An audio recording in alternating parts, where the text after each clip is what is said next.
ಇರ್ತಾರ, ಇನ್ನೊಂದು ಬಾರಿ ಕೆಟ್ಟನವರು ಇರ್ತಾರ. ಚಲೋ ಅನ್ನೋರು ನಮ್ಮವರೇ, ಕೆಟ್ಟನವರು ನಮ್ಮವರೇ. ಅವರು ಆಡಿರುವ ಮಾತುಗಳು ದೇವರಿಗೆ ಅರ್ಪಿಸೋ ಕಾರ್ಯ ಆಗಬೇಕು.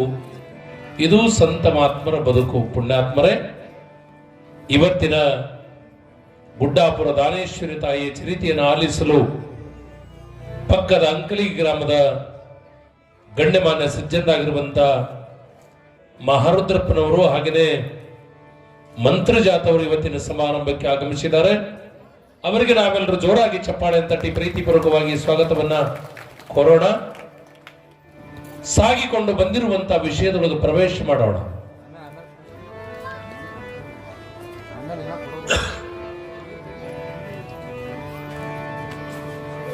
ಚೋಳಮಂಡಲ ದೇಶಕ್ಕೆ ಬರ್ತಾ ಇದ್ದಾರ.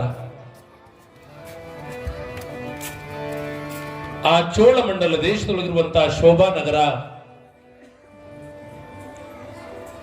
ಆ ಶೋಭಾ ನಗರದೊಳಗ ಇಬ್ಬರು ಪುಣ್ಯ ದಂಪತಿಗಳವರು. ಪುಣ್ಯವಂತರಿಗೆಲ್ಲ ಚಲೋ ಮಕ್ಕಳೇ ಹುಟ್ಟುತ್ತವಂತಲ್ಲ, ಮಕ್ಕಳು ಬಹಳ ದಿನ ಇರ್ತಾರಂತಲ್ಲ ಗೊತ್ತದ. ಈ ಸೂತ್ರ ಎಲ್ಲವೂ ಕೂಡ ಪರಮಾತ್ಮನ ಕೈಯೊಳಗೆ ಅದ. ರುಬಿಯಾ ಅಂತ ತಿಳ್ಕೊಂಡು ಒಬ್ಬರು ಇಸ್ಲಾಂ ಧರ್ಮದೊಳಗೆ ತಾಯಿಯಾಗಿ ಹೋಗ್ತಾಳ. 22 ವರ್ಷದ ಮಕ್ಕಳು ಎರಡು ಬೆಳೆದ ದೊಡ್ಡ ಆಗ್ಯಾವ. ಗಂಡ ಕೂಲಿ ಕೆಲಸಕ್ಕಂತ ಹೋಗಿದ್ದಾನೆ. 3 ದಿನದಿಂದ ಉಪವಾಸ ಇರುವಾಗ ಗಂಡಂತಾನೆ, ನಾನು ಬರಾಗ ಏನಾದ್ರೂ ದವಸ ಧಾನ್ಯಗಳನ್ನು ತೆಗೆದುಕೊಂಡು ಬರ್ತಾ ಇದ್ದೀನಿ, ಬರೋದ್ರೊಳಗಾಗಿ ಇದೊಂದಿಟ್ಟು ಬೀಸಿ ರೊಟ್ಟಿ ಮಾಡಾಕತ್ತಿ ಅಂತ ತಿಳ್ಕೊಂಡು ಹೇಳ್ತಿ ಗಂಡ ಹೇಳ್ತಿಗೆ ಹೇಳ್ದ. ಗಂಡ ಕೂಲಿಗೆ ಹೋದ. ಮನೆಯೊಳಗ ಒಲಿಗೆ ಉರ್ಲು ಏನೂ ಇದ್ದಿತ್ತಿಲ್ಲ. ಒಲಿಗೆ ಉರ್ಲು ಇರ್ಲಾರ್ದಕ್ಕ ಮಳೆಗಾಲದ ಸಮಯ, ಮಕ್ಕಳು 22 ವರ್ಷದ ಬೆಳೆದು ನಿಂತಿರುವಾಗ ಮಕ್ಕಳಿಗೆ ಹೇಳ್ತಾಳ ರುಬಿಯಾ, ಯಪ್ಪ ಹೋಗಿ ಒಂದಿಟ್ಟು ಕಟ್ಟಿಗೆ ತಗೊಂಡು ಬರ್ರಿ ಎಂದಾಕ್ಷಣ 2 ಮಕ್ಕಳು ಕುಡ್ಕೊಂಡು 3 ದಿನದಿಂದ ಉಪವಾಸ ಅದೀವಿ, ಅಪ್ಪ ಇವತ್ತು ದವಸ ಧಾನ್ಯಗಳನ್ನು ತೆಗೆದುಕೊಂಡು ಬರ್ತಾನ, ಊಟ ಮಾಡ್ಬೇಕಂತ ತಿಳ್ಕೊಂಡು ಸಂತೋಷದಿಂದ ಕಟ್ಟಿಗೆ ತರಾಕಂತ 2 ಮಕ್ಕಳು ಅಡವಿಗೆ ಹೋಗ್ಯಾವ. ಯಾವಾಗ ಗಿಡದ ಕೆಳಗೆ ಹೋಗಿ ಕಟ್ಟಿಗೆ ಆರಿಸಿಕೊಂಡು ಬರ್ಬೇಕನ್ನುವಷ್ಟರೊಳಗಾಗಿ, ನಾನೊಂದು ಬಗೆದರೆ ದೈವ ಒಂದು ಬಗೆಯುವುದು, ನಾ ಇದ್ದಂಗ ಇರ್ತೀನಂತ ಹಿಂಗೆ ಯಾರು ತಿಳ್ಕೋಬಾರ್ದು. ಜಗತ್ತಿನ ನೇಮ ಪರಿವರ್ತನೆಯಾದ ಬಾಲ್ಯದೊಳಗ ಕೂಸಾಗಿರುವಂತವ್ರು ನಾವು ಬೆಳೆದ ದೊಡ್ಡವರಾಗ್ತಾ ಇದ್ದೀವಿ. ಮಧ್ಯದೊಳಗೆ ಯಾರ್ಯಾರೋ ಬರ್ತಾರ, ಯಾರ್ಯಾರೋ ಕೊಡ್ತಾರ. ಒಂದು ದಿನ ಎಲ್ಲವನ್ನ ಬಿಟ್ಟು ಹೋಗೋರದೀವಿ ಅಂತ ಅಂತಿಮ ಸತ್ಯ ಗೊತ್ತಿರಬೇಕು.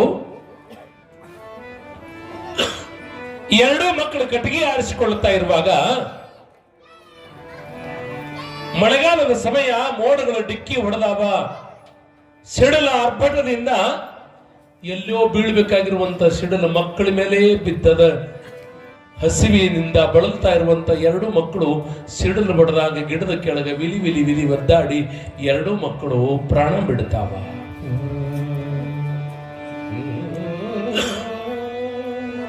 ದೂರದಿಂದ ಯಾರೋ ನೋಡಿದ್ರು, ಅಯ್ಯೋ 2 ಮಕ್ಕಳ ಮೇಲೆ ಸಿಡಲು ಬಿತ್ತು, 2 ಮಕ್ಕಳು ವಿಲಿ ವಿಲಿ ಒದ್ದಾಡಕತ್ತೇವಲ್ಲ ಅಂತ ತಿಳ್ಕೊಂಡು ಸಮೀಪಕ್ಕೆ ಬರೋದ್ರೊಳಗಾಗಿ 2 ಮಕ್ಕಳು ತೀರಿ ಹೋಗ್ಯಾವ.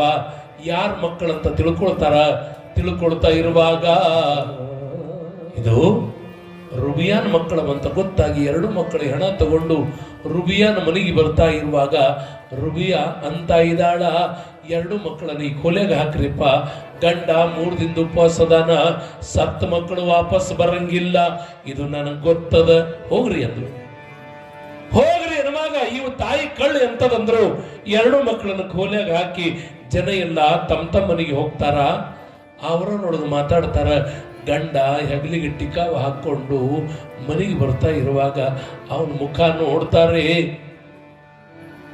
ಇರುವೆ 2 ಮಕ್ಕಳು, 2 ಮಕ್ಕಳನ್ನು ಕಳ್ಕೊಂಡನಲ್ಲ ಅಂತ ತಿಳ್ಕೊಂಡು ರುಬಿಯಾನ ಗಂಡನ ನೋಡಿ ಕಂಡಾಗ ನೀರು ತಗೊಂಡು ಬರ್ತಾ ಇದ್ದಾರ. ಇವ್ರ್ಯಾ ಕಳ್ಳಾಕತ್ತಾರಂತ ತಿಳ್ಕೊಳ್ಳಕ್ ಆಗ್ಲಿಲ್ಲ ಆತನಿಗೆ. ಯಾರು ಹೇಳಿಲ್ಲ. ಎದಿ ಒಡೆದ ಅಕಸ್ಮಾತ್ ಸತ್ತ ಅಂದ್ರ ನಮ್ಮ ಮೇಲೆ ಬಂದಿತ್ತು ಅಂತ ತಿಳ್ಕೊಂಡು ಯಾರು ಹೇಳಿಲ್ಲ. ಮನೆಗೆ ಬರ್ತಾ ಇದ್ದಾನ. ಮನೆಗೆ ಬಂದ ಬಳಿಕ ಹೇಳ್ತಿ ಸಂತೋಷದಿಂದ ಮನೆಗೆ ಬರಮಾಡ್ಕೊಳ್ತಾಳ. ಕೈಕಾಲು ಮುಖಕ್ಕೆ ನೀರು ಕೊಡ್ತಾಳ. ನೀರ ತಗೊಂಡ ದವಸದಾನ ತಂದಿದ್ದ, ಅದನ್ನು ಬೀಸಿದಳು. ಬೀಸಿ ರೊಟ್ಟಿ ಮಾಡಿದಳು. ರೊಟ್ಟಿ ಮಾಡಿ ಗಂಡನಿಗೆ ಪ್ರೀತಿಯಿಂದ ಉಣಬಡಿಸಿದಳು. ಮನೆಯಾಗ 2 ಮಕ್ಕಳಿಗೆ ಹೆಣ ಒಂದು ರೂಮಿನಾಗ ಮಲಗಿಸ್ಯಾಳ. ಗಂಡಗೊಂದಿಷ್ಟು ಊಟ ಮಾಡಿಸ್ತಾ ಇದ್ದಾಳ. ಗೊತ್ತದ ನಮಗೆ. ದಂಡ ಮುಂಡ ರುಂಡಗಳನ್ನ ಬೇರ್ಪಡಿಸಿ ಹೊರಗೆ ಹೋಗದಂತ ಪ್ರಸಂಗದೊಳಗ ತಾಯಿ ಉಡಿಯೊಳಗೆ ಕಟ್ಕೋತಾಳ. ಅಂತಾಳ, ಮಾನ ದೊಡ್ಡದೆಂದು ತಿಳಿ ಹೇಳಾಳ. ಗಂಡುಳ್ಳ ಸತಿಯು ಇಂಥ ಮಕ್ಕಳನ್ನ 10 ಹಡೆಯಬಹುದು. ಗಂಡಗ ಮೀಸಲು ಈ ದೇಹ.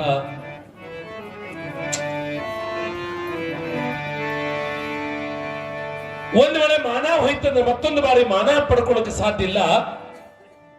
ಆ ಕಾರಣಕ್ಕಾಗಿ ಮಾನ ದೊಡ್ಡದೆಂದು ತಿಳಿ ಹೇಳಾಳ. ತನ್ನಷ್ಟಕ್ಕೆ ತಾನೇ ಮಾನ ದೊಡ್ಡದಂತ ತಿಳ್ಕೊಂಡು ತಾಯಿ ಮಗನ ಶವವನ್ನ ಉಡಿಯಾಗ ಕಟ್ಟಿಕೊಂಡು ಕಣ್ಣೀರು ಸುರಿಸ್ತಾ ಇದ್ರು ಕೂಡ ತನ್ನ ಶೀಲ ಚಾರಿತ್ರಕ್ಕೆ ಕೊಟ್ಟ ಬೆಲೆ ಇನ್ಯಾವುದಕ್ಕೂ ಇಲ್ಲ ಅಂತ ತಿಳ್ಕೊಂಡು ಭಾರತದ ಆದರ್ಶ ನಾರಿ ತನ್ನ ಚಾರಿತ್ರ್ಯವನ್ನು ಎಂದು ಕೂಡ ಬಿಡ್ಲಿಲ್ರಿ. ಭಾರತದ ಒಬ್ಬ ಅಮೆರಿಕಕ್ಕೆ ಹೋಗಿದ್ದಾನೆ. ಅಮೆರಿಕ ಹೋಗಿರುವಾಗ ಕೇಳಬೇಕು, ಬಹಳ ಸುಂದರವಾಗಿರುವಂತ ವಿಚಾರಗಳು. ಅಲ್ಲಿ ಗೆಳತನ ಪ್ರಾರಂಭ ಆಗ್ಯದ. ಒಬ್ಬಕ್ಕೆ ಹೆಣ್ಮಗಳ ಜೊತೆ ಸಹಜ ಸಂಬಂಧ, ಗೆಳತನ, ಅಕ್ಕ ತಂಗಿರನ್ನುವ ಭಾವ ಇಟ್ಟುಕೊಂಡ ಭಾರತೀಯ. ಆಕಿ ಹೆಣ್ಮಗಳು ಕರೀತಾಳ, ನಾಳೆ ನನ್ನ ಮದುವೆದ ನೀ ಬರ್ಬೇಕಂತ ಭಾರತೀಯನಿಗೆ ಕರೆದಳು. ಇವ ಆಯ್ತು ಒಂದ ಮಂಗಲ ಕಾರ್ಯಾಲಯಕ್ಕ. ಇವ ಭಾರತದವ ಅವಳ ಮದುವೆಗೆ ಹೋದ. ಇವ ತಾಯಿ ಕೇಳ್ರಲಿ, ಭಾರತದೊಳಗೆ ಒಂದೇ ಬಾರಿ ಮದುವೆ ಆಗ್ತಾರ. ಅಮೆರಿಕದೊಳಗಿರುವಂತ ಹೆಣ್ಮಗಳದು ಎಷ್ಟನೇ ಮದುವಿತ್ತು ಅಂತ ಕೇಳಿದ್ರೆ 6ನೇ ಮದುವಿತ್ತು. 6ನೇ ಮದುವೆಗೆ ಇವ ಹೋಗ್ಯಾನ. ಹೋದ ತಕ್ಷಣ ಮದುವೆ ಸಡಗರ ಸಂಭ್ರಮ ಮುಗಿದ ಬಳಿಕ ಅಮೆರಿಕದಕ್ಕೆ ಕೇಳ್ತಾಳ, ಭಾರತದವನಿಗೆ ಮದುವೆ ಹ್ಯಾಂಗಾಯಿತು ಅಂತ ಕೇಳಿದಾಗ ಅವ ನಕ್ಕ. ಯಾರು? ಭಾರತದವ. ಯಾಕೆ ನನ್ನ ಮದುವೆ ಆದದ್ದು ನಿನಗೆ ಸಂತೋಷ ಇಲ್ಲೇನು ಅಂತ ಕೇಳಿದಾಗ, ಇಲ್ಲ ಸಂತೋಷದ. ಒಬ್ರು ಮದುವೆ ಆಗ್ತಾ ಇದ್ರೆ ಅದು ಸಂತೋಷ ಪಡ್ಬೇಕು, ಧರ್ಮದ. ಈ ಜಗತ್ತಿನೊಳಗೆ ಒಂದು ದೇಶದ ಗುರು ಹಿರಿಯರ ಸಾಕ್ಷಿಯಾಗಿ ಆ ತಾಯಿಗೆ ಒಂದು ಬಾರಿ ತಾಳಿ ಕಟ್ಟಿದ ಬಳಿಕ ಕಷ್ಟ ಬರಲಿ, ನೋವು ಬರಲಿ, ಏನೇ ಬಂದ್ರು ಕೂಡ ಸಾಯುತನ ಇವಳೆ ನನ್ನ ಧರ್ಮ ಪತ್ನಿ, ಸಾಯುತನ ಇವನೇ ನನ್ನ ಪತಿ ದೇವ ಅನ್ನುವ ಒಂದು ದೇಶ ಅದು ಜಗತ್ತಿನೊಳಗೆ ಇರೋದು, ಅದು ನನ್ನ ಭಾರತ ತಾಯಿ. ಅದಕ್ಕಾಗಿ ಈ ದೇಶ ಪವಿತ್ರ ಅಂತ ತಿಳ್ಕೊಂಡು ಆ ಅಮೆರಿಕದ ಹೆಣ್ಮಗಳಿಗೆ ಹೇಳ್ತಾ ಇದ್ದಾನ. ಒಂದು ಗಂಡ ಆದ ತಕ್ಷಣ 5 ವರ್ಷ ಆದ ಬಳಿಕ ಮತ್ತೊಂದು ಗಂಡನ ಜೊತೆ ಮದುವೆಯಾಗುವಂತ ದೇಶಗಳು ಅನೇಕವಿದ್ರೂ ಕೂಡ ಗುರು ಹಿರಿಯರ ಸಾಕ್ಷಿಯಾಗಿ ತಾಳಿ ಕಟ್ಟದ ಬಳಿಕ ಅವ ಕುಡ್ಡರೆ ಇರ್ಲಿ, ಕುಂಟರೆ ಇರ್ಲಿ, ಎತ್ತರೇ ಇರ್ಲಿ, ಗಿಡ್ಡರೆ ಇರ್ಲಿ, ಕಪ್ಪರೆ ಇರ್ಲಿ, ಬೆಳಗರೆ ಇರ್ಲಿ, ಹೆಂಗ್ ಬೇಕಾದಂಗಿರ್ಲಿ, ಒಂದು ಬಾರಿ ಆದ ಬಳಿಕ ಸಾಯು ತನಕನೂ ಕೂಡ ಇವನೇ ನನ್ನ ದೇವ್ರ, ಇವನ ನನ್ನ ದೇವತಿ ಅಂತ ತಿಳಿದುಕೊಂಡು ನಡೆಯುವ ಸ್ವಭಾವ ಈ ದೇಶದಾಗ ಬಿಟ್ರೆ ಇನ್ಯಾವ ದೇಶದೊಳಗಿಲ್ಲ.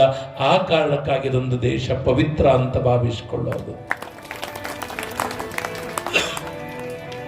ಜಪಾನ್ದೊಳಗೆ ಹಿಂಗ ರಾತ್ರಿ ಕುಳಿತುಕೊಂಡು ಪುರಾಣ ಕೇಳುವ ಅವಸ್ಥೆ ಇಲ್ಲ.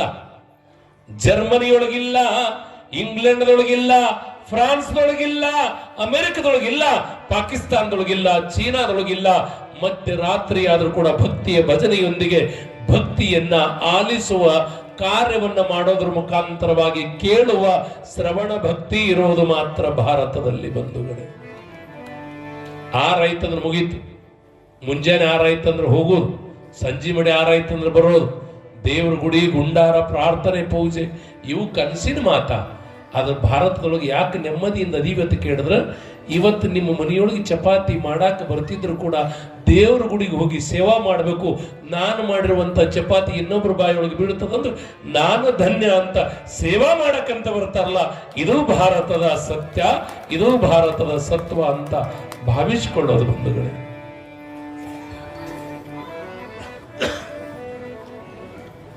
ನಮ್ಮಲ್ಲಿ ಯಾರೇ 6ನೇ ಮದುವೆ ಆಗ್ಯಾರ? ಇಲ್ಲ, ಒಂದೇ ಆಗ್ಲಿಕ್ಕೆ ಜಡ ಅದ.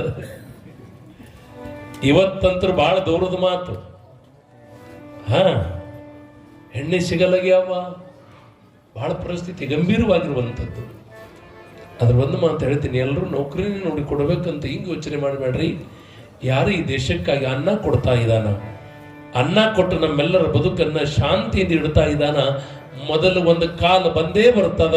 ಅದು ಯಾವಾಗ ಬರ್ತದ ಅಂತ ಕೇಳಿದ್ರಿ ಅಂದ್ರ, ನೌಕರಸ್ಥರಿಗೆ ನಾವು ಮದುವಿನೇ ಹೆಣ್ಣೆ ಕೊಡಂಗಿಲ್ಲ ಅನ್ನೋ ಕಾಲ ಒಂದು ದಿನ ಬರ್ತದೆ. ಈಗೆಲ್ಲ ನಾವು ಡೌಲ್ ಮಾಡಾಕತ್ತೀವಿ, ಕರೆ ಒಂದು ದಿನ ಒಂದು ಕಾಲ ಬರ್ತದೆ. ಏನು ಅಂತ ಕೇಳಿದ್ರೆ, ಹೆಗಲ ಮೇಲ ಬಾರ್ಕೋಲ್ ಹಿಡ್ಕೊಂಡ ತಗೊಂಡು ಹೋಗವನಿಗೆ ಮೊದಲು ಹೆಣ್ಣು ಕೊಡ್ತೀವಿ ಅನ್ನೋ ಕಾಲ ದೂರಿಲ್ಲ. ಕಾರಣ ಏನು ಅಂತ ಕೇಳಿದ್ರು, ಇವತ್ತ ಎಷ್ಟದ ಅಂತ ಕೇಳಿದ್ರೆ 140 ಕೋಟಿ ಅದ. ಭೂಮಿ ಎಷ್ಟಿರುವುದು ಭಾರತದ ಅಷ್ಟೇ ಅದ. ಮುಂದೆ 100 ವರ್ಷ ಆದ ಬಳಿಕ ಎಷ್ಟಾಗಿರ್ತದ ಜನಸಂಖ್ಯೆ ಅಂತ ಕೇಳಿದ್ರೆ 400 ಕೋಟಿ ಆಗಿರ್ತದ.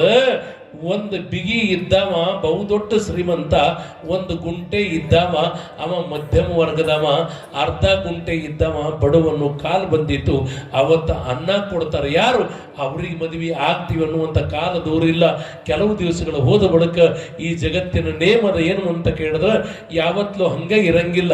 ತೂಗಿರುವಂಥ ತೊಟ್ಟಲ ಈ ಕಡೆ ಬರಂಗಿಲ್ಲ, ಆ ಕಡೆನೂ ಹೋಗ್ತದ, ಈ ಕಡೆನೂ ಬರ್ತದ, ಮಧ್ಯದೊಳಗೂ ಕೂಡ ಇರ್ತದ. ರೈತರಾಗಿ ಈ ಜನ್ಮದೊಳಗೆ ನಮಗೆ ಹೆಣ್ಣು ದೂರ ಆಗಿದ್ರೆ ಮುಂದೊಂದು ದಿನ ರೈತರಿಗೆ ಮಾತ್ರ ಹೆಣ್ಣು ಕೊಡ್ತೀವಿ ಅನ್ನೋ ಕಾಲ ಬರ್ತದ. ಇಲ್ಲದೆ ಹೋದ್ರೆ ಊಟಕ್ಕೆ ಏನೂ ಇರಂಗಿಲ್ಲ. ನೌಕರಿ ಮಾಡವನ ಹತ್ರ ಜೋಳ ಇಲ್ಲ, ಆದ್ರೆ ಒಕ್ಕಲ್ತನ ಮಾಡವನ ಮನ್ಯಾಗ ಜೋಳ ಕಾಳದಾವ, ಮಾಡ್ಕೊಂಡ್ರ ಅವರಿಗೆ ಮಾಡ್ಕೋತೀವಿ ಅನ್ನೋ ಕಾಲ ದೂರಿಲ್ಲ ಅಂತ ಭಾವಿಸ್ಕೋಬೇಕು ಬಂಧುಗಳೇ.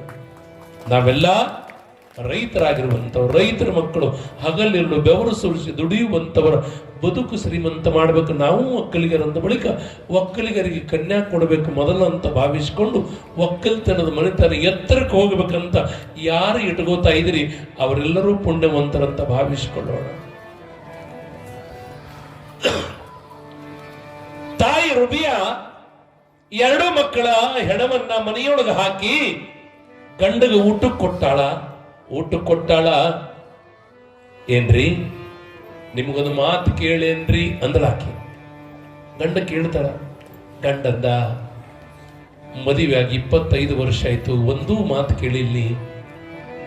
ಇವತ್ತು ಏನಾದ್ರೂ ಕೇಳಾಕತ್ತಿ ಅಂದ್ರೂ ಕೂಡ ಕೊಡಾಕ ಈ ಗಂಡನ ಹತ್ರ ಏನೂ ಇಲ್ಲ. ಬಂಗಾರ ತರಾಕ ನನಗೆ ಆಗಂಗಿಲ್ಲ. ನೀನು ದುಡಿದು ಬರ್ತೀನಿ, ನಾನು ದುಡಿದು ಬರ್ತೀನಿ ಎನ್ನುವಾಗ ಬಂಗಾರ ಕನಸಿನ ಮಾತದ. ಬಂಗಾರ ಒಂದು ಬಿಟ್ಟು ಕೇಳ್ತೇನು ಅಂತ ಕೇಳಿದಾಗ, ಏನಿಲ್ಲ ಒಂದು ಮಾತು ಕೇಳ್ತೀನಿ ಅಂದ್ಲಾಕೆ. ಏನು ಕೇಳ್ತಿ ಕೇಳಂದ ಗಂಡ. ಅವಾಗ ತಾಯಿ ಅಂತ ಇದ್ದಾಳ, 22 ವರ್ಷದಿಂದ ಒಬ್ಬ ಸೂಫಿ ಸಂತ ಬಂದು ಯವ ಭಿಕ್ಷಾ ನೀಡಂದ. ಮನೆಯೊಳಗೊಂದು ಅರ್ಧ ರೊಟ್ಟಿ ನೀಡಿದೆ. ತಾಯಿನ ಹಜ್ಜಕ್ಕೆ ಹೋಗ್ಬೇಕಾಗಿದೆವಾ, ಅದಕ್ಕಾಗಿ ನನ್ನ ಹತ್ರ 2 ಬಂಗಾರದ ಬೋರ್ಮಳದಾವ. ನಾ ಬರುತ್ತನ ನೀ ಕೊಳ್ಳಾಗರೆ ಹಾಕೋ, ಪೆಟ್ಟಿಗೆಯಾಗರೆ ಇಡು. ಆದ್ರ ನಾ ಯಾವಾಗ ಬಂದು ಕೇಳ್ತೀನಿ, ಆ 2 ಬೋರ್ಮಳ ಕೊಡ್ತೀ ಇಲ್ಲ ಅಂತ ಕೇಳ್ದ. ಆಯ್ತಮ್ಮ ನನ್ನಪ್ಪ, ನಿನ್ನ ಬೋರ್ಮಾಳ ನಾ ಯಾಕೆ ಇಟ್ಕೊಳ್ಳೋ ಯಪ್ಪ, ಅದನ್ನು ತೆಗೆದು ಇಡ್ತೀನಿ, ಜೋಕಿ ಮಾಡ್ತೀನಿ, ಅದನ್ನು ಜತನ ಮಾಡ್ತೀನಿ. ನೀ ಯಾವಾಗ ಬಂದು ಕೇಳ್ತಿ ಆ 2 ಬೋರ್ಮಾಳ ಕೊಡ್ತೀನಂತ ತಾಯಿ ರುಬಿಯಾಗ ಹಿಂಗೆ ಹೇಳಿದ ತಕ್ಷಣ 2 ಬೋರ್ಮಾಳ ಇಟ್ಕೊಂಡಿನಿ. 22 ವರ್ಷದ ಹಿಂದೆ ಬಂದು ಕೊಟ್ಟಿರುವಂತ ಸಂತನ ಬೋರ್ಮಾಳ ನಿಮಗೂ ಗೊತ್ತು ಮಾಡಿಲ್ಲ, ಮನೆಯಾಗ ಇಟ್ಟಿನಿ ಮಾರಾಯ. ನೀವು ಕೆಲಸಕ್ಕೆ ಹೋದ ಬಳಿಕ ಅವ ಬಂದ. 22 ವರ್ಷದ ಹಿಂದೆ ನಿನಗೆ ಅದು ಬೋರ್ಮಳ ಕೊಟ್ಟಿದ್ದ ನಾನೇ ಅದೀನಿ, ನನ್ನ ಬೋರ್ಮಳ ನನಗೆ ಕೊಡು ಅಂದ.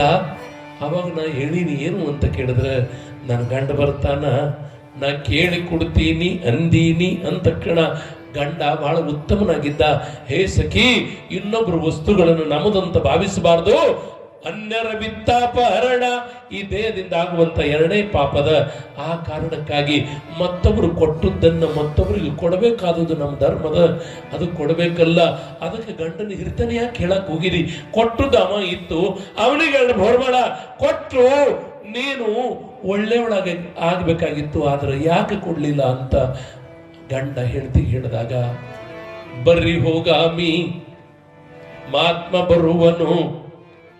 ಈಗ ಅವನಿಗೆ ಆ 2 ಬೋರ್ವೆಲ್ ಕೊಡಬಿ ಬರ್ರಿ ಅಂತ ಕೊಂಡಿ ತೆಗಿತಾಳ. ಒಳಗೆ 2 ಮಕ್ಕಳ ಹೆಣ ಅದಾವ. 2 ಮಕ್ಕಳ ಹೆಣ ಅದಾವ. ಗಂಡ ದಪ್ಪಂತ ಬಿದ್ದು, ರುಬಿಯನ ಗಂಡ 2 ಮಕ್ಕಳ ದೇಹದ ಮೇಲೆ ಬಿದ್ದು ಅಳ್ತಾ ಇರುವಾಗ, ಯಪ್ಪ ಬೆಳೆದ 22 ವರ್ಷದ ಮಕ್ಕಳು ಇವತ್ತು ಮನೆ ಬಿಟ್ಟು ಹೊರಟ್ರಲ್ಲ ಅನ್ನುವಾಗ ಅದ ತಾಯಿ ಹೇಳ್ತಾಳ, ಈ ಜಗತ್ತಿಗೆ ಬಂದ ಬಳಿಕ ಎಲ್ಲವೂ ದೇವ್ರು ಕೊಟ್ಟಾನ. ಆ ದೇವ್ರು ಕೊಟ್ಟಿರುವಂತ ಸಂಪತ್ತು ನಂದಂತ ಎಂದು ಕೂಡ ಭಾವಿಸಬಾರದು. ದೇವ್ರು ಹೊಲ ಕೊಟ್ಟಾನ, ಮನಿ ಕೊಟ್ಟಾನ, ದುಡ್ಡು ಗಾಡಿ ಕೊಟ್ಟಾನ, ಬಂಗಾರ ಕೊಟ್ಟಾನ, ಯೌವನ ಕೊಟ್ಟಾನ. ಒಂದಲ್ಲ ಕೊಟ್ಟದ್ದು ಎಲ್ಲವೂ ಅವನ ಸಂಪತ್ತದ. ಆ ಸಂಪತ್ತು ಅವನಿಗೆ ಅರ್ಪಿಸೋಣ ಬರ್ರಿ ಅಂತ ತಿಳ್ಕೊಂಡು ಗಂಡನನ್ನು ಕರ್ಕೊಂಡು 2 ಬೋರ್ಮಾಳ ಅಂದ್ರೆ ಮತ್ಯಾವುದು ಅಲ್ಲ, ಆ 2 ಮಕ್ಕಳ ದೇವನ ಪರಮಾತ್ಮ ಕೊಟ್ಟ ನಡ್ರಿ ಅಂತ ತಿಳ್ಕೊಂಡು, ಭೂಮಿ ತಾಯಿಯು ದೇವರ ಸ್ವರೂಪ ಅಲ್ಲ ಅಂತ ತಿಳ್ಕೊಂಡು 2 ಮಕ್ಕಳ ಹೆಣವನ್ನ ಹೂತು ಕಣ್ಣೀರು ಸುರಿಸ್ತಾ ಗಂಡ ಹೆಂಡತಿ ಮನೆಗೆ ಬರ್ತಾ ಇದ್ದಾರ. ಅನಿತ್ಯಾಣಿ ಶರೀರಾಣಿ ವಿಭವೋ ನೈವ ಶಾಶ್ವತ ನಿತ್ಯಂ ಸನ್ನಿಹಿತೋ ಮೃತ್ಯು ಕರ್ತವ್ಯೋ ಧರ್ಮ ಸಂಗ್ರಹ. ನೀನು ಮಾಡಿರುವಂತ ಪುಣ್ಯ ನಿನ್ ಜೊತೆ ಬರ್ತಾ ಇರುವಾಗ ಈ ಜಗತ್ತಿನೊಳಗೆ ಬಂದ ಬಳಿಕ ಯಾವುದನ್ನು ಕೂಡ ತೆಗೆದುಕೊಂಡು ಹೋಗಾಕ ಆಗಂಗಿಲ್ಲ ಅನ್ನೋದು ಗೊತ್ತದ ನಮಗ. ನಮ್ಮ ಬುದ್ಧಿಗನುಗುಣವಾಗಿ ನಾವು ನಡೀತಾ ಇರ್ತೀವಿ. ಮಹಾಭಾರತದೊಂದು ಉದಾಹರಣೆ ಬರ್ತದೆ. ಮಹಾಭಾರತದ ಉದಾಹರಣೆ ಬರ್ತದೆ ಎಂತದ್ದು ಅಂತ ಕೇಳಿದ್ರೆ, ಒತ್ತಟ್ಟಿಗೆ ಧರ್ಮರಾಜ, ಇನ್ನೊಂದೆಡೆಗೆ ದುರ್ಯೋಧನ, ಇಬ್ರು ನಿಂತ್ಕೊಂಡಾರ. ನಿಂತ್ಕೊಂಡಿರುವಾಗ ಒಬ್ಬ ಶ್ರೇಷ್ಠ ವ್ಯಕ್ತಿ ಧರ್ಮರಾಜನನ್ನ ದುರ್ಯೋಧನನ ಕೇಳಿದ್ರು. ಏನು ಕೇಳ್ತಾರಂತ ಕೇಳಿದ್ರು, ಈ ಜಗತ್ತು ಹ್ಯಾಂಗದ ಅಂತ ಧರ್ಮರಾಜನಿಗೆ ಕೇಳಿದಾಗ ಧರ್ಮರಾಜ ಹೇಳ್ತಾನ, ಈ ಜಗತ್ತ ಧರ್ಮದಿಂದಲೇ ಕೂಡಿರುವುದು, ಈ ಜಗತ್ತು ದೇವರಿಂದ ಕೂಡಿರುವುದು, ಈ ಜಗತ್ತು ನೀತಿಯಿಂದ ಕೂಡಿರುವುದು, ಈ ಜಗತ್ತ ಶಾಂತಿಯಿಂದ ಕೂಡಿದಂತ ಧರ್ಮರಾಜ ಹೇಳಿದಾಗ ಅಲ್ಲೇ ಪಕ್ಕದೊಳಗೆ ದುರ್ಯೋಧನ ಇದ್ದ. ದುರ್ಯೋಧನಿಗೂ ಅದೇ ಪ್ರಶ್ನೆಯನ್ನ ಗುರುಗಳು ಮಾಡಿದ್ರು. ಈ ಜಗತ್ತ ಹ್ಯಾಂಗದ ಅಂತ ಕೇಳ್ತಾ ಇರುವಾಗ ದುರ್ಯೋಧನಂದ, ಇದೇನು ಜಗತ್ ಚಲೋ ಅದ? ಇಲ್ಲಿ ಜಗತ್ತಾಗ ಚಲೋರದಾರ, ಕಳ್ಳರದಾರ, ಸುಳ್ಳರದಾರ, ಮೋಸರದಾರ, ಕೊಲೆಗಡಕರದಾರ. ಯಾಕೆ? ದುರ್ಯೋಧನ ಮನಸ್ಸಿನಾಗ ಅದೇ ಇದ್ದ ಪ್ರಯುಕ್ತವಾಗಿ ಅವ ಈ ಜಗತ್ತಿನ ಕುರಿತು ಕೆಟ್ಟದ್ದನ್ನೇ ಆಡದ, ಒಳ್ಳೇದು ಆಡ್ಲಿಲ್ಲವ್ವ. ಅದಕ್ಕೆ ಯಾರ ಮನಸ್ಸಿನಾಗ ಒಳ್ಳೇದು ತುಂಬಿಕೊಂಡಿರ್ತಾರ ಅವ್ರು ಇನ್ನೊಬ್ಬರ ಮನೆಯದು ಮಾತಾಡಂಗಿಲ್ಲ. ತಮ್ಮನ್ನು ತಾವು ಯೋಚನೆ ಮಾಡ್ತಾ ಇದ್ದಾರೆ, ತಮ್ಮನ್ನು ತಾವು ವಿಚಾರ ಮಾಡ್ಕೊಡ್ತಾ ಇದ್ದಾರೆ. ಇನ್ನೊಬ್ಬರ ಮನೆಯಿಂದ ಮಾತಾಡೋದ್ರಿಂದ ಪ್ರಯೋಜನ ಏನದ ಹೇಳಿ ನೋಡೋಣ. ಈ ಜಗತ್ತಿನೊಳಗ ಯಾರಿಗೆ ಕೆಟ್ಟದ್ದು ಮಾತಾಡ್ಲಾರ್ದಂಗ ದೇವ್ರೇ ನನಗೆ ಬುದ್ಧಿ ಕೊಡು ಅಂತ ತಿಳ್ಕೊಂಡು ಬೆಳಗಿನ ಸಮಯದೊಳಗೆ ದೇವರ ಸ್ಮರಣೆ ಮಾಡತಕ್ಕಂಥವರು ಉತ್ತಮವಾಗಿರುವಂಥ ಪ್ರಪಂಚಕರು. ಯಾರಿಗರೆ ಆಡಿ ಯಾರದರೆ ಮನಸ್ಸು ನೋಸುವಂಗ ಮಾತ ಆಡಬಾರ್ದು. ಕಾರಣ ಏನು? ಒಳಗೆ ಕೆಟ್ಟಿತ್ತು ಅಂದ್ರೆ ಹೊರಗೆ ಚಲೋ ಬರಾಕಿಲ್ಲ. ಒಳಗೆ ಕೆಟ್ಟಿತ್ತು ಅಂದ್ರೆ ಮಾರುದ್ರಪ್ಪನವರೇ, ಒಳಗೆ ಕೆಟ್ಟಿತ್ತು ಅಂದ್ರೆ ಹೊರಗೆ ಚಲೋ ಬರಾಕಿಲ್ಲ. ಒಳಗೆ ಚಲೋ ಇತ್ತಂದ್ರೆ ಹೊರಗೆ ಎಂದೂ ಕೆಟ್ಟದ್ದು ಬರಂಗಿಲ್ಲ. ಇದು ಜಗತ್ತಿನ ನೇಮದ. ಆ ಕಾರಣಕ್ಕಾಗಿ ದಾನೇಶ್ವರಿ ತಾಯಿ ಸೋಮನಾಥ ಸತಿಪತಿಗಳು ಕೂಡಿಕೊಂಡು ಹಿತದಿಂದ ಲೋಕ ಸಂಚಾರ ಮಾಡ್ತಾ ಇದ್ದಾರ. ಧರ್ಮವನ್ನು ಉಳಿಸೋ ಸಲುವಾಗಿ ವೀರಶೈವ ಧರ್ಮ ಸದಾವಕಾಲ ಉಳಿಬೇಕು. ಇಲ್ಲಿ ಲಿಂಗವ ಪೂಜಿಸಬೇಕು, ಜಂಗಮರ ಆರಾಧಿಸಬೇಕು, ಗುರು ಪೂಜೆ ಮಾಡಬೇಕು, ಪಾದೋದಕ ಸ್ವೀಕರಿಸಬೇಕು, ವಿಭೂತಿ ಹಚ್ಚಬೇಕು, ರುದ್ರಾಕ್ಷಿ ಧರಿಸಬೇಕು, ಮಹಾಮಂತ್ರ ಜಪ ಮಾಡಲೇಬೇಕು. ಬಹಳ ಸುಂದರವಾಗಿರುವಂತ ಮಾತು ಹೇಳ್ಯಾರ. ಜಪತೋ ನಾಸ್ತಿ ಪಾತಕ. ಯಾರು ಜಪ ಮಾಡ್ತಾರ, ಮನ್ಯಾಗ ಒಂದಿನ ಜಪ ಮಾಡಕ್ ಆಗ್ಲಿಲ್ಲ, ಮಂದಿದೇ ಮಾತಾಡ್ಲಕ್ಕ ಸಮಯ ಸಿಕ್ಕಾದ. ಕೆಟ್ಟದ್ದು ಮಾತಾಡ್ಲಿಕ್ಕೆ ಬಾಯಿ ಉಪಯೋಗ ಮಾಡಬಾರ್ದು. ಕಾರಣ ಏನು ಅಂತ ಕೇಳಿದ್ರೆ, ಯಾವ ಬಾಯಿಯಿಂದ ಮಲ್ಲಯ್ಯ ಮಲ್ಲಯ್ಯ ಶ್ರೀಗಿರಿ ಮಲ್ಲಯ್ಯ ಅಂತ ಹಾಡುವಂತ ಈ ನಾಲಿಗೆಯಿಂದ ಕೆಟ್ಟದ್ದು ಮಾತಾಡ್ಸಿದ್ರೆ ಅಂದ್ರೆ ಮಲ್ಲಯ್ಯ ಅನ್ನೋದಕ್ಕೆ ಬಾಯಿ ಅಪವಿತ್ರ ಆಗ್ತದ. ಆ ಕಾರಣಕ್ಕಾಗಿ ಬಾಯಿಗೆ ಹೇಳಬೇಕು, ಕೆಟ್ಟದ ಆಡಬೇಡ ಆಡಬೇಡ ಅಂತ ಹೇಳಬೇಕು. ಇದು ಬದುಕಿನ ಸೂತ್ರ. ಪುಣ್ಯಾತ್ಮರೇ, ಶೋಭಾ ನಗರದೊಳಗ ಪುಣ್ಯ ದಂಪತಿಗಳು, ಅವರ ಹೆಸರೇ ಗೌರಮ್ಮ ಶಿವಶಂಕರ. ಉಣಲು ತೊಡಲು ಯಾವುದಕ್ಕೂ ಕೂಡ ಕೊರತೆ ಇಲ್ಲ. ಆದರೊಂದು ಚಿಂತೆ ಇರುವುದು. ಚಿಂತೆ ಬಹಳ ತರ ಇರ್ತಾವ ಹುಟ್ಟಿದ ಸಾಯಿವರೆಗೆ. ಸಾಲ್ಯಾಗ ಮಾಸ್ತರ್ ಕೇಳದಂತ, ಏನು ತಮ್ಮ ಸಾಲಿಗೆ ಬರ್ತೀರಿ, ನಿಮಗೇನಾದ್ರೂ ಚಿಂತೆ ಅದ ಏನು ಅಂತ ಮಾಸ್ತರ್ ಕೇಳಿದಾಗ ಸಾಲ್ಯಾಗಾದ್ರೆ ಚಿಂತ್ರಿ ಅಂದ್ರ ಅವ್ರು ಹುಡುಗರು. ಮುಂಜಾನೆ ಉಪ್ಪಿಟ್ಟು ಕೊಡ್ತೀರಿ, ಮಧ್ಯಾಹ್ನಕ್ಕೆ ತತ್ತಿ ಕೊಡ್ತೀರಿ, ಸಾಯಂಕಾಲದೊಳಗ ರಾಗಿದು ಜ್ಯೂಸ್ ಕೊಡ್ತೀರಿ, ಮತ್ತೆ ಇದ್ರ ಬಿಟ್ಟು ಏನಾದ್ರೂ ಚಿಂತೆ ಇರ್ಬೇಕಲ್ಲ. ಮಧ್ಯಾಹ್ನದಾಗ ಊಟ ಕೊಡ್ತೀರಿ. ಈಗ ನಿಮಗ್ ಕೇಳ್ತೀನ, ಗುಡ್ಯಾಗ ಏನ್ ಚಿಂತೆ ಅದ ಅಂತ ಹಿಂಗ್ ಕೇಳದಂದ್ರ, ಅಯ್ಯ ಗುಡ್ಯಾಗ ಅದ್ರ ಚಿಂತೆ, ಯಪ್ಪ ಪುರಾಣಕ್ಕೆ ಬರ್ತೀವಿ, ಯಾರೋ ಪ್ರಸಾದ ಮಾಡ್ತಾರ, ಮನ್ಯಾಗ ಒಲಿ ಒತ್ಸೋದು ಬಂದಾಗ್ಯದ, ಪ್ರಸಾದ ಮಾಡಿ ಮನೆಗೆ ಹೋಗ್ತೀವಿ ಅನ್ನುವಾಗ ಗುಡ್ಯಾಗ ಅದ್ರ ಚಿಂತೆ ಅಂತ ಹಿಂಗ ಅನ್ನಂಗಿಲ್ಲ. ಹಿಂಗ ಪುರಾಣಕ್ಕೆ ಹೋಗಿರುವಾಗ ಗುಡ್ಯಾಗ ಅದ್ರ ಚಿಂತಿ ಅಂತ ಒಬ್ಬಕ್ಕೆ ಹೇಳೋದ್ರಾಗ ಇನ್ನ ಒಂದು ಚಿಂತೆ ಅದ ಬಿಡು ಅಂದ್ರಾಕಿ. ಏನದು? ಪ್ರಸಾದ ಆಗ್ತದ, ಪುರಾಣ ಕೇಳ್ತೀವಿ, ಒಂದೇ ಒಂದು ಚಿಂತೆ ಅದ. ಏನು?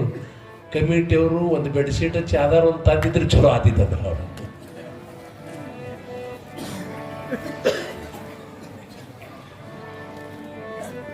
ಶೇಂಗಾ ಚಕ್ಕಿ ಕೊಡ್ತಾರ, ತತ್ತಿ ಕೊಡ್ತಾರ, ಅನ್ನ ಸಾರು ಕೊಡ್ತಾರ. ಸರ್ ಇಲ್ಲಿ ಒಂದೇ ಒಂದು ಚಿಂತೆ ಅದ್ರಿ. ಏನ್ರೋ ಮಕ್ಕಳ ಅಂತ ಮಾಸ್ತರ್ ಕೇಳಿದಾಗ, ಏನಿಲ್ರಿ, ಒಂದು ಚಲೋ ಗಾದಿ, ಒಂದು ಚಲೋ ಹಚ್ಕೊಳ್ತಿದ್ರೆ ಮುಗಿತ್ರಿ ಅಂದ್ರ ಅವ್ರು. ಅಂದ್ರೆ ಈ ಮಕ್ಕಳು ಶಾಲೆಗೂ ಮನ್ಕೊಳ್ಳೋರು ಅಂತ. ಪುಣ್ಯಾತ್ಮರೇ, ಬಡತನಕ್ಕೆ ಉಂಬುವ ಚಿಂತೆ, ಉಂಡರೆ ಉಡುವ ಚಿಂತೆ, ಉಟ್ಟರೆ ತೊಡುವ ಚಿಂತೆ, ತೊಟ್ಟರೆ ಎಂಡರ ಚಿಂತೆ, ಎಂಡರಾದರೆ ಮಕ್ಕಳ ಚಿಂತೆ, ಮಕ್ಕಳಾದರೆ ಬದುಕಿನ ಚಿಂತೆ, ಬದುಕಾದರೆ ಕೇಡಿನ ಚಿಂತೆ, ಕೇಡಾದರೆ ಮರಣದ ಚಿಂತೆ. ದಂಡಿಗೆ ಬಂದು ಒಟ್ಟ ಸಾಯ್ಬಾರ್ದಂತ ನೀವ ಬಿಡ್ತದ ಹೆಂಗೆ ಅದು ಬಿಡಂಗಿಲ್ಲ ತಾಯಿ. ಸಾವ ಸಹಜವಾಗಿ ಸ್ವೀಕಾರ ಮಾಡುವಂತವರೇ ಸಂತ ಮಹಾತ್ಮರು ಅಂತ ಭಾವಿಸಿಕೊಳ್ಳೋದು.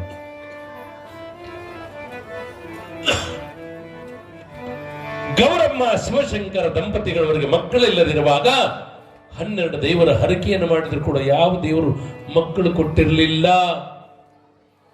ಯಾರೋ ಬಂಜಿ ಎನ್ನುವ ಶಬ್ದವನ್ನು ಕೇಳಿದಾಗ ಗೌರಮ್ಮ ಕಸಬಿಸಿಕೊಳ್ತಾ ಇದ್ದಾಳೆ. ಈ ಜನ್ಮದೊಳಗೆ ಮಕ್ಕಳರೇ ಆಗ್ತವ ಇಲ್ಲ ಅಂತ ತಿಳಿದುಕೊಂಡಿರುವಾಗ ದಾನೇಶ್ವರಿ ತಾಯಿ ಸೋಮನಾಥರು ಆ ಬಡವರು ಮನಿಮನಿಂದ ಹಾಯ್ದು ಹೋಗ್ತಾ ಇರುವಾಗ ಸೋಮನಾಥರು ನೋಡಿದರು. ಕ್ಯಾಮಿ ಲಾಂಛನಧಾರಿಯಾಗಿರುವಂತಹ ಸ್ವಾಮಿಯನ್ನ ಕಂಡಿರುವಾಗ ಯಾರೋ ಜ್ಯೋತಿಷಿಗಳು ಇರ್ಬೇಕಂತ ತಿಳ್ಕೊಂಡು ಗೌರಮ್ಮ ಕೈ ಜೋಡಿಸಿ ಕರೆಯುವಳು, ಯಪ್ಪ ಯಾರು ನೀವು, ಎಲ್ಲಿಂದ ಬಂದಿರಿ, ಮುಂದೆ ಹೋಗುವ ಮಾರ್ಗ ಯಾವುದು ಅಂತ ಹೀಗೆ ಅಂದಾಕ್ಷಣ, ಅಮ್ಮ ನಾವು ಕರ್ನಾಟಕ ರಾಜ್ಯದ, ಮಹಾರಾಷ್ಟ್ರ ರಾಜ್ಯದ ಸಾಂಗ್ಲಿ ಜಿಲ್ಲೆಯ ಜತ್ ತಾಲೂಕಿನ ಗುಡ್ಡಾಪುರದ ಹಿರೇಮಠ ದಂಪತಿಗಳದೇವಿ.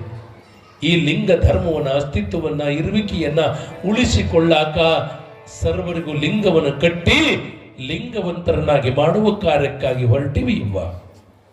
ಯಪ್ಪ ನಾ ಲಿಂಗ ಕಟ್ಕೊಂಡ್ರೆ ಏನು ಕೊಡ್ತಿ ಅಂತ ಗೌರಮ್ಮ ತಾಯಿ ಕೇಳ್ತಾ ಇದ್ದಾಳ. ಲಿಂಗ ಕಟ್ಕೊಂಡ್ರ ನೀ ಏನು ಬೇಡ್ತಾ ಇದೀಯಾ ಆ ಬೇಡಿದ್ದನ್ನು ಕೊಡ್ತೀನಿ ಅಂತ ಗೌರಮ್ಮ ತಾಯಿಗೆ ಸೋಮನಾಥ ದಾನೇಶ್ವರಿ ತಾಯಿ ಹೇಳಿದ್ರು. ನಿಮಗ ಹಿಂಗ ಅಂದೇವಂದ್ರ ನೀವು ಯಾರು ಲಿಂಗ ಕಟ್ಕೋತೀರಿ ಅವ್ರಿಗೆ ಏನು ಬೇಡ್ತಿರೋದು ಕೊಡ್ತೀವಿ ಅಂದ್ರ ನೀವು ಕೇಳೋದು ಬಹಳ ದೊಡ್ಡದು ಕೇಳ್ತೀರಿ. ಏನು 100 ತೊಲಿ ಬಂಗಾರ ಕೊಡ್ತೀಯ ಮುತ್ತಿ ಅಂತ ಕೇಳವ್ರು. ನೀವು ನಮಗ್ ಮನಿ ಇಲ್ಲ, 50 ಲಕ್ಷದ ಮನಿ ಕೊಡ್ಬೇಕು ಅನ್ನೋರು ನೀವು. ಆದ್ರೆ ಗೌರಮ್ಮ ತಾಯಿ ಮಕ್ಕಳಿಲ್ಲದೆ ಇರುವ ಪ್ರಸಂಗದೊಳಗೆ, ಯಪ್ಪ ನೀನೊಂದು ಕೊಟ್ಟೆಯಾದರೆ ನನ್ನ ಜನ್ಮ ಪಾವನ ಆಗ್ತದ, ನೀ ಲಿಂಗಾನು ಕಟ್ಟು, ಒಂದು ಮಗುವಿನ ಕೊಡು ಅಂತ ಕೇಳಿದಾಗ ದಾನೇಶ್ವರಿ ತಾಯಿ ಆಯ್ತು ಅಂತ ತಿಳಿದುಕೊಂಡು ಸೋಮನಾಥರ ಜೋಡಿಗಳಿಗಿರುವಂಥ ಪ್ರಸಾದವನ್ನು ಕೊಡ್ತಾ ಇರುವಾಗ ಆ ತಾಯಿ ಅಂದಳು ಪ್ರಸಾದ ಕೊಡುವಾಗ ಏನಾಯ್ತು ಅಂತ ಕೇಳಿದ್ರೆ ಒಂದ ಉತ್ತತ್ತಿ ಕೊಡ್ಲಿಲ್ಲ, 2 ಉತ್ತತ್ತಿ ಕೊಟ್ಟ. 2 ಉತ್ತತ್ತಿ ಕೊಟ್ಟಾಗ ಯಪ್ಪ ನಾ ಬೇಕಾಗಿರೋದು 1, ನೀನು 2 ಕೊಟ್ಟಿಲ್ಲ ಎನ್ನುವಾಗ ಅವಾಗ ಸೋಮನಾಥ ಸ್ವಾಮಿ ದಾನೇಶ್ವರಿ ತಾಯಿ ಹೇಳಿದ್ರಂತ, ಅಮ್ಮ ಒಂದು ಸೂರ್ಯನ ಹಾಗೆ ಹೊಳೆಯುವವನು, ಇನ್ನೊಬ್ಬನು ಚಂದ್ರನ ಕಳೆಯ ಹೊತ್ತಿರುವನು. 2 ಪುತ್ರ ಸಂತಾನ ನಿಮಗಾಗ್ತವಂತ ತಿಳ್ಕೊಂಡು ಪ್ರಸಾದವನ್ನು ಕೊಟ್ಟು ಹೋಗಿದ್ದಾರೆ. ಕೊಟ್ಟು ಹೋದ ಬಳಿಕ ಗಂಡ ಹೆಂಡತಿಯರು ಕೂಡಿಕೊಂಡು ಪ್ರಸಾದವನ್ನು ಸ್ವೀಕರಿಸಿದ ಬಳಿಕ ಆ ತಾಯಿ ಗರ್ಭನೆತ್ತುಕೊಂಡದ. ಲಿಂಗಾಂಬೆಯ ಆಶೀರ್ವಾದದಿಂದ ದಿನ ದಿನ ದಿನ ದಿನ ದಿನ ಗರ್ಭ ಬೆಳೀತದ. ಒಳಗಿರುವಂತ ಕೂಸುಗಳು ಬೆಳೀತಾ ಇದ್ದಾವ. 9 ತಿಂಗಳ 9 ದಿವಸಗಳು ಗತಿಸಿದ ಬಳಿಕ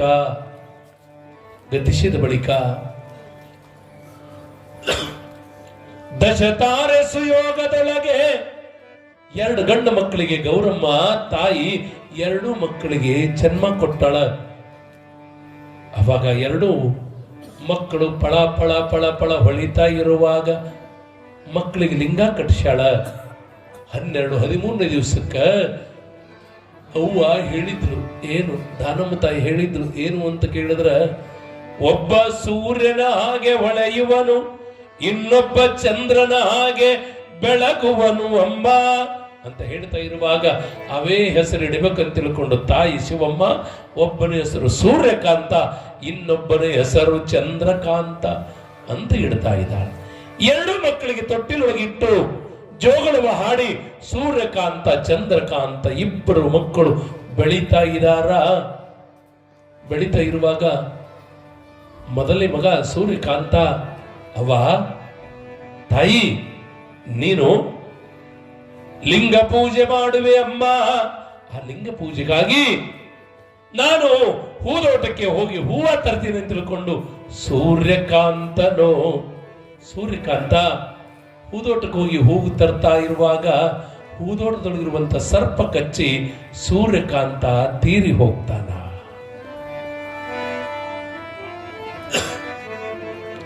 ಸುದ್ದಿ ತಗೊಂಡು ಬಂದಿರುವಾಗ ಎದೆ ಹೊಡೆದ ನೀರಾಗ್ಯದ ತಾಯಿಗೆ.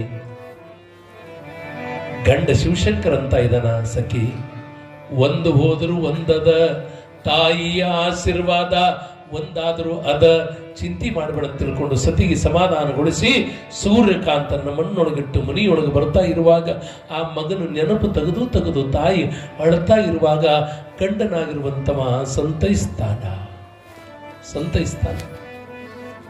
ಕೆಲವು ದಿವಸಗಳು ಗತಿಸ್ತಾ ಇದ್ದಾವ. 4-6 ವರ್ಷ ಗತಿಸಿದ ಬಳಿಕ ಸುಮಾರು 18-20 ವರ್ಷದ ಹುಡುಗ, ಲಿಂಗ ಪೂಜೆಗೆ ನೀರು ತರುವೆ ಅಮ್ಮ, ನೀರು ತರ್ತೀನಿ ಅಂತ ಹೇಳ್ದ. ಹೋಗಿ ನನ್ನಪ್ಪ ಮಿಸಲ್ ನೀರು ತಗೊಳ್ಬಾ ಅಂತ ತಾಯಿ ಹೇಳಿ ಕಳಿಸಿದಾಗ ಕೊಡವನ್ನ ಹೊತ್ತುಕೊಂಡು ಬಾವಿಗೆ ಬಂದಿರುವ ಚಂದ್ರಕಾಂತನೋ ಕೊಡ ಜಗತನ ಅವಾಗ ಜಗ್ಗುವಾಗ ಕೊಡ ಹಗ್ಗಕ್ಕೆ ಕಟ್ಟಿರುವಂತ ಕೊಡ ತಪ್ಪಂತ ಒಳಗೆ ಬೀಳ್ತದ.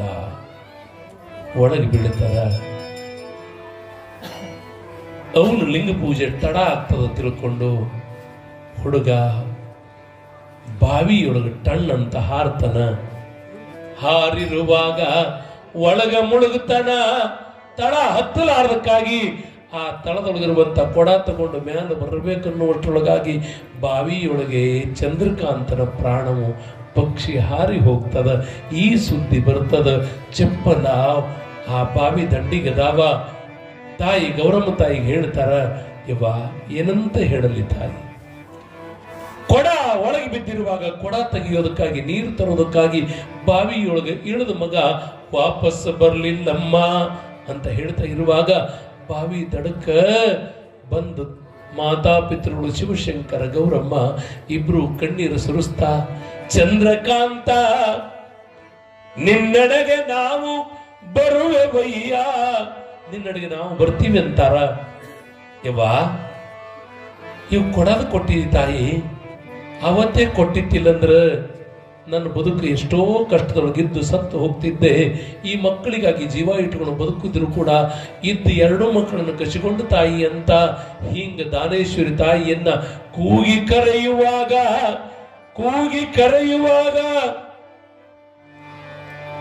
ಯಾರು ಬಂದಾರ, ಎಲ್ಲಿ ಬಂದಾರ, ಹೇಗೆ ಬಂದಾರ, ಇದು ಲೀಲೆ ಅಗಾಧವಾಗಿರುವಂಥದ್ದು. ಒಳಗೆ ಸತ್ತಿರುವ ಮಗನನ್ನ ಜೀವ ಸಮೇತವಾಗಿ ಸೋಮನಾಥ ಲಿಂಗಾಂಬೆಯರು ಬಾವಿಯೊಳಗಿರುವ ಮಗನನ್ನ ಹೊತ್ತುಕೊಂಡು ಬಾವಿಯ ಮೇಲೆ ಬರುವರು.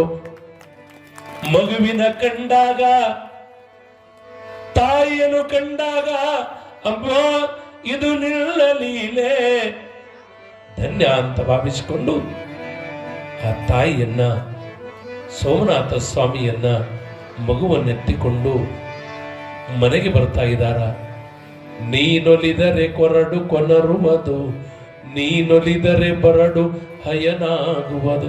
ಪರಮಾತ್ಮನ ಕೃಪಾ ಇತ್ತಂತ ತಿಳ್ಕೊಂಡೆ ಸಿದ್ಧರಾಮ ಕಬರಿ ಕೊಳ್ಳ ಹಾರ್ತಾ ಇರುವಾಗ, ಕಲ್ಲ ಮಲ್ಲಯ್ಯ ಇವನಲ್ಲ, ಕಬರಿ ಕೊಳ್ಳದ ಮೇಲೆ ನಿಂತುಕೊಂಡು ಮಲ್ಲಯ್ಯ ಅಂತ ಕೂಗಿದಾಗ ಒಳಗಿರುವ ಪ್ರತಿಧ್ವನಿ ಮಲ್ಲಯ್ಯ ಅಂತ ಬರ್ತಾ ಇರುವಾಗ, ಇಲ್ಲೇ ಮಲ್ಲಯ್ಯ ಅದಾನ ತಿಳ್ಕೊಂಡು ಕಮರಿಯ ಪರ್ವತದ ಮೇಲಿಂದ ಕೊಳ್ಳಕ್ಕೆ ಹಾರಿ ಜಿಗಿತಾ ಇರುವಾಗ ಇದು ದೃಢ ಭಕ್ತಿ ಅಂತ ತಿಳಿದುಕೊಂಡು ಮಲ್ಲಯ್ಯ ಸಿದ್ದರಾಮನನ್ನ ಕೈ ಹಿಡಿದು ಎತ್ತಿ ತರುವ ಕಾರ್ಯವನ್ನ, ಅದು ಸೋಲಾಪುರ ಜಿಲ್ಲೆಯ ಸಿದ್ದರಾಮನ ಕಥೆಯನ್ನ ನಾವೆಲ್ಲ ಕೇಳಿರುವಂತ.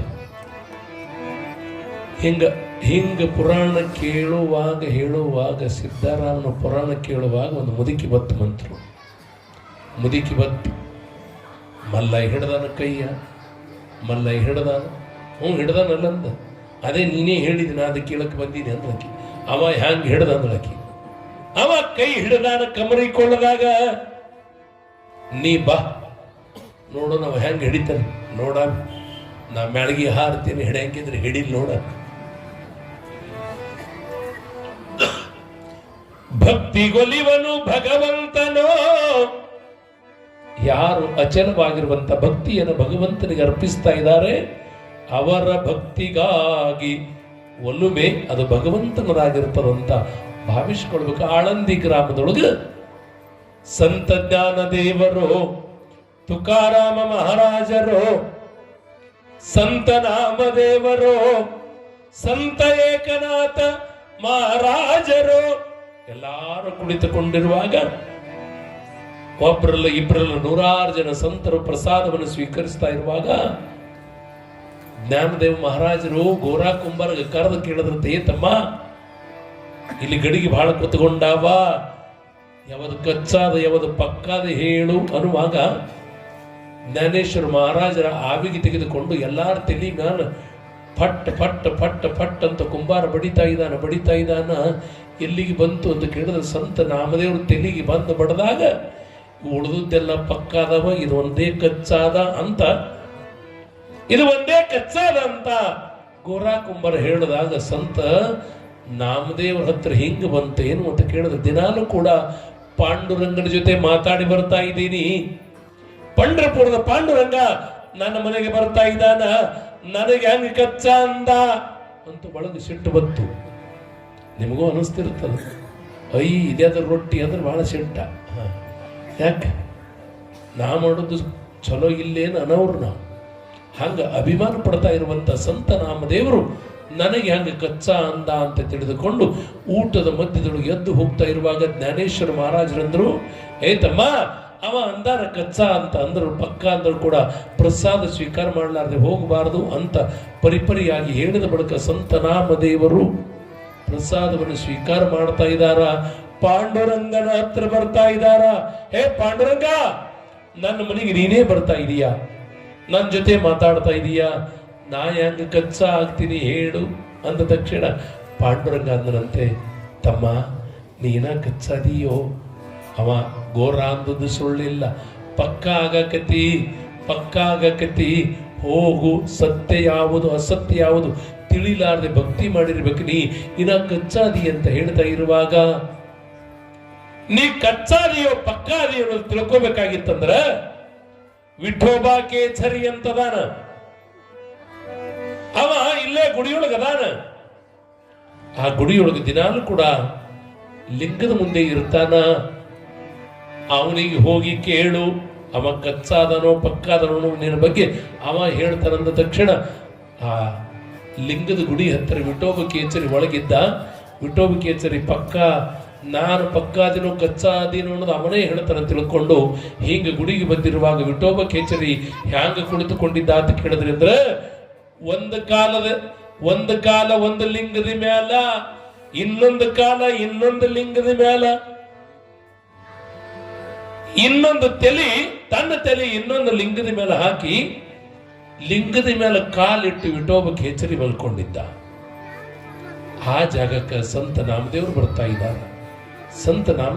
ಇದ್ದಾರ. ಲಿಂಗದ ಮೇಲೆ ಕಾಲಿಡವ ಇವಂಗ ನನಗೆ ದೊಡ್ಡವ ಆಗ್ತಾನ. ಪಾಂಡುರಂಗನೇ ನನ್ನ ಮನೆಗೆ ಬರ್ತಾ ಇರುವಾಗ ಲಿಂಗದ ಮೇಲೆ ಕಾಲಿಡವದನಲ್ಲ, ಇವನ ಕಡೆ ಏನು ಕೇಳುದಂದ ತಕ್ಷಣ ಇವ ಹೊರಗೆ ಹೋಗ್ತಾ ಇರುವಾಗ ಅವ ಯಾರತ್ತ ಗೊತ್ತಿಲ್ಲ. ಒಳಗಿರುವಂತ ವಿಠೋಬ ಕೇಸರಿ ಬಾರೋ ನಾಮದೇವ ಅಂತ ಕರೆದ. ಇವ ನಾಮದೇವ್ರಿಗೆ ಗಾಬರಿ ಆದ್ರು. ನನ್ನ ಹೆಸರು ಇವನಿಗೆ ಹೆಂಗೆ ಗೊತ್ತಾ? ತಲೆಯ ಲಿಂಗದ ಮೇಲೆ ಒಂದಿಟ್ಟಾನ, ಎರಡು ಕಾಲ ಇನ್ನೆರಡು ಲಿಂಗದ ಮೇಲೆ ಇಟ್ಟಾನ. ನನ್ನ ಹೆಸರು ಹೆಂಗೆ ಗೊತ್ತಾಯಿತು ಅಂತ ತಿಳ್ಕೊಂಡು ಇವ ದೊಡ್ಡವಿರ್ಬೇಕು ತಿಳ್ಕೊಂಡು ಓಡಿ ಹೋಗಿ ನಮಸ್ಕಾರ ಮಾಡ್ತಾನೆ. ನೀ ಕಚ್ಚಾ ಇದೆಯೋ ಅಂತ ತಿಳ್ಕೊಂಡು ವಿಠೋಬ ಕೇಸರಿ ಹೇಳ್ತಾ ಇದ್ದಾನ. ಪಕ್ಕಾ ಆಗಬೇಕಾಗಿತ್ತು ಅಂದ್ರ ಎಲ್ಲವೂ ಪರಮಾತ್ಮ ನಿನ್ನದು ಅಂತ ಯಾವಾಗ ಸಮರ್ಪಣ ಭಾವ ಬರ್ತದ ಅವಾಗ ಪಕ್ಕ ಆಗಕ್ಕೆ ಬರ್ತಾದಂತ ಹೇಳಿದ ಬಳಿಕ ಮನಿಗೆ ಭಿಕ್ಷಾ ಬೇಡ್ತಾ ಇರುವಂತ ಸಂತ ನಾಮದೇವರು ಒಂದು ದಿನ ಹೋಳಿಗೆ ಯಾರೋ ಭಕ್ತರು ಕೊಟ್ಟಾರ. ಎಲ್ಲಿ ಅದರದೇ ಕತಿ ಅದ, ಬೋಲೆ ಅದಕ್ಕೆ ಹೊಡಿಬೇಡ, ನಾಯಿದೇ ಕತಿ ಅದ. ಈಗ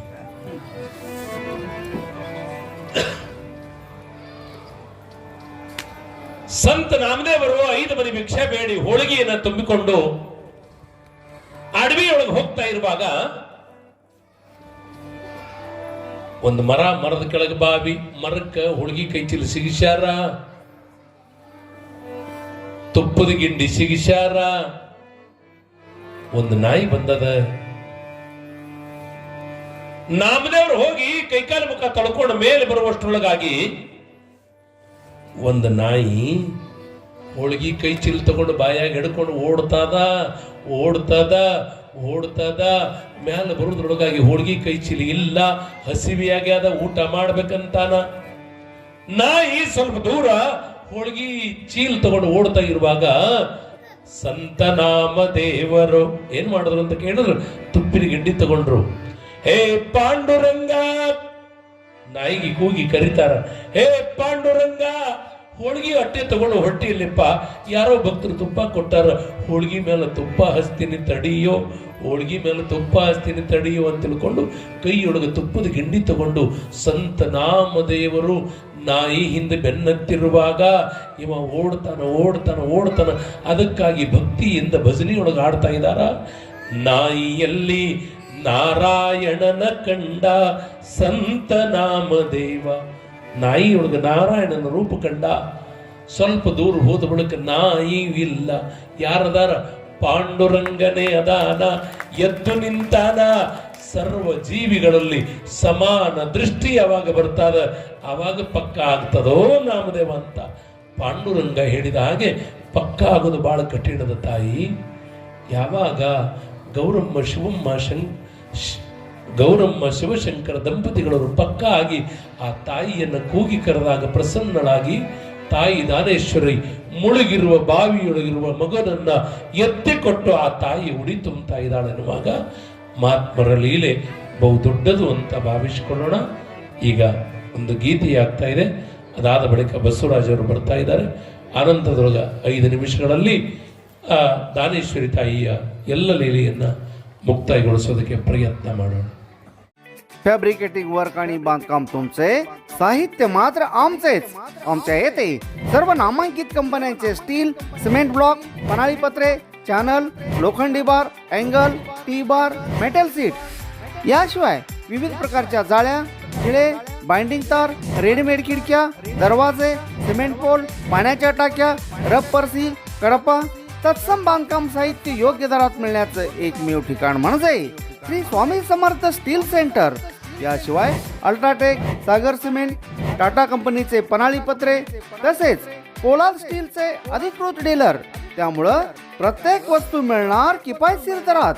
खरेदीसाठी एक वेळ अवश्य भेट द्या. तुम्ही ठेवा विश्वास, आम्ही देऊ मानांकित कंपन्यांचे दर्जेदार वस्तू. पत्ता Shri Swami Samarth steel centre, SBI बँकेसमोर, तडवळ, तालुका अक्कलकोट. प्रोप्रायटर सौ श्री योगेश राऊतराव. Mobile number 7218 38 5000. अशा आणखी व्हिडिओ पाहण्यासाठी AK20 न्यूजला सबस्क्राईब करा, बेल आयकॉनला क्लिक करा, लाईक करा, शेअर करा. धन्यवाद.